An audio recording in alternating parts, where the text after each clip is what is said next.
Hi, I'm Lisa and welcome to the first in a series of Holts How-To Guides. In this series, we will walk you through a number of repair and maintenance tasks that you can easily do yourself. We're at the Holts garage today to show you how to check and top up your engine fluids. If you can, you're better off doing this undercover or wait for a dry day. Let's pop the bonnet and make a start. So the first thing we're going to do is check the oil level. We've already made sure that the engine is cool and the car is on a flat surface before we start. To check the oil, we locate the dipstick and pull it out. Clean the end off and return it. Pull the dipstick a second time and check the end. The engine oil level should sit between the upper and lower marks. If the oil is low, we need to top it up. If you're not sure which to use, Redex have a handy online oil finder that will help you. So, we've already used the online Redex Oil Finder and we now have the correct fully synthetic oil to top up our levels.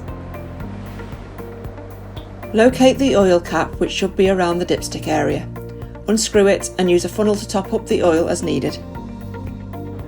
So now we're going to check our coolant levels. You may also know it as antifreeze. The coolant reservoir is normally found at the front of the vehicle next to the radiator. Your coolant level should be between the minimum and maximum marking on your reservoir bottle. In some cars, like this one, it can be quite tricky to see. So we're going to use Prestone ready-to-use coolant antifreeze that you can pour straight into the reservoir. Simply remove the cap and top up your coolant as required, remembering to replace the cap once you're done.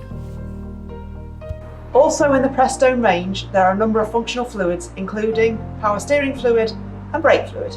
Before we top up our brake fluid levels, we need to check we're using the correct one. You'll either find this information in your owner's manual or here on the brake fluid cap. And, as with previous fluids, you'll find a minimum and maximum marking on the brake fluid reservoir. Last but not least, we'll top up our screen wash. The screen wash bottle is typically located towards the front of the vehicle and features a windscreen wash symbol on its cap. Pour the required amount of screen wash directly into the reservoir, then close the cap. Give the jets a quick test to make sure it's all coming through okay.